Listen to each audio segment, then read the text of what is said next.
আমরা যে সমাবেশ দিয়েছি এই তীব্র গরমের চট্টগ্রামের একজন সম্পাদকের বাড়িতে সন্ত্রাসী হামলা।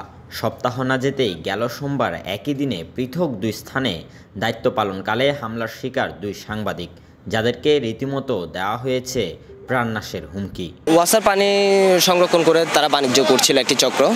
তো তাদের এলাকাবাসীর অভিযোগের ভিত্তিতে আমি গিয়েছিলাম সংবাদ সংগ্রহে। যাওয়ার পরে আমি সেখানে তাদের যে সংরক্ষণাগার ওয়াসার পানি সংরক্ষণাগার, সেখানে ভিডিও চিত্র ধারণ করি এবং তাদের পুরো বাড়িতে সিসিটিভি ক্যামেরা থাকায় তারা ভেতর থেকে আমাকে লক্ষ্য করেছে এবং এসে আমাকে ঘেরাও করে হেনস্থা করেছে। সাম্প্রতিক সময়ে এসব ঘটনায় চিহ্নিত অপরাধীরা আছেন রাজনৈতিক আশ্রয়ে, যার দরুন পুলিশের ভূমিকা নিয়েও উঠছে প্রশ্ন। অপরাধীরা গ্রেপ্তার না হওয়ায় বুধবার প্রতিবাদ সমাবেশ করেছে সাংবাদিকদের সংগঠন সিইউজে, যেখানে একাত্মতা পোষণ করে পোর্ট সিটি ইন্টারন্যাশনাল ইউনিভার্সিটির সাংবাদিকতা বিভাগ ও সাংবাদিকদের বিভিন্ন সংগঠন।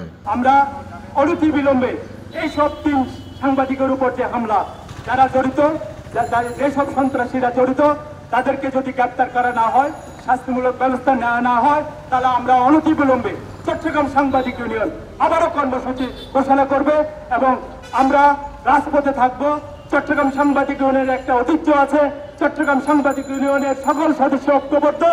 আমরা মাঠে লড়াই করে আমাদের দাবি আদায় করে ছাড়বো।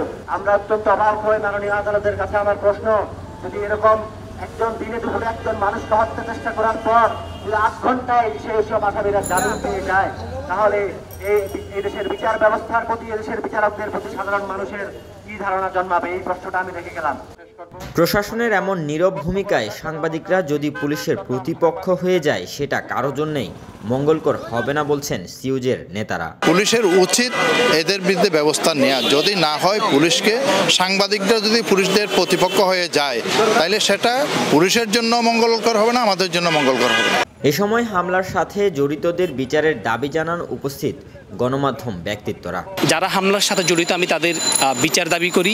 সুষ্ঠু তদন্ত সাপেক্ষে যথাযথ বিচার যদি এখন করা না যায়, তাহলে এই ধরনের হামলাগুলো বারবার ঘটতে থাকবে। সাংবাদিকদের উপর হামলার বিচার অবশ্যই হতে হবে এবং আমরা আজকে মানববন্ধনের মাধ্যমে জানতে পারলাম এবং জানি যে যদি এই বিচারগুলো না হয় আমরা উপরের পর্যায়ে যাব।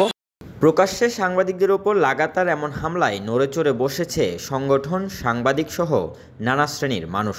সুষ্ঠু তদন্ত সাপেক্ষে বিচারের দাবি পূরণ না হলে বড় পরিসরে কর্মসূচির ঘোষণা দিবেন বলে জানিয়েছেন সংগঠনের নেতারা।